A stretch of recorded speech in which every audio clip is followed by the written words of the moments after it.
హనంకొండలో 10వ తరగతి ఫలితాలపై హితబోధ, విద్యార్థులు, తల్లిదండ్రులకు కీలక సూచనలు. హనంకొండలో 10వ తరగతి ఎస్ఎస్సి ఫలితాలు విడుదలైన సందర్భంగా నాయకులు సమద్ విద్యార్థులు, తల్లిదండ్రులకు ముఖ్యమైన సూచనలు చేశారు. ఈ సందర్భంగా ఉత్తీర్ణత సాధించిన విద్యార్థులందరికీ ఆయన హృదయపూర్వక శుభాకాంక్షలు తెలియజేశారు. ముఖ్యంగా రాష్ట్రంలో మంచి ర్యాంకులు సాధించిన విద్యార్థులను అభినందిస్తూ, వారి కృషి ఇతరులకు ఆదర్శంగా నిలవాలని ఆకాంక్షించారు. అయితే తక్కువ మార్కులు వచ్చిన లేదా పరీక్షల్లో ఫెయిల్ అయిన విద్యార్థులను ఎవరూ నిరుత్సాహపరచకూడదని ఆయన స్పష్టం చేశారు. స్నేహితులు, క్లాస్మేట్స్గా వారిని ప్రోత్సహించడం ప్రతి ఒక్కరి బాధ్యత అని పేర్కొన్నారు. సప్లిమెంటరీ పరీక్షలు ముందున్నాయని, వాటిలో మంచి ఫలితాలు సాధించేందుకు వారికి ధైర్యం చెప్పాలని సూచించారు.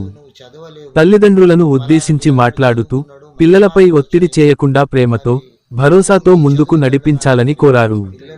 ఇతర పిల్లలతో పోల్చడం వల్ల వారి ఆత్మవిశ్వాసం దెబ్బతింటుందని, అలాంటి ప్రవర్తనకు దూరంగా ఉండాలని హెచ్చరించారు. ఇది విద్యార్థుల జీవితంలో మొదటి ముఖ్యమైన పరీక్ష మాత్రమేనని, భవిష్యత్తులో ఇంకా ఎన్నో అవకాశాలు ఉన్నాయని గుర్తు చేశారు. విద్యార్థుల్లో నమ్మకం, ధైర్యం పెంచి చదువులో ముందుకు తీసుకెళ్లడం తల్లిదండ్రులు, ఉపాధ్యాయులు, స్నేహితుల సమిష్టి బాధ్యత అని సమద్ పేర్కొన్నారు.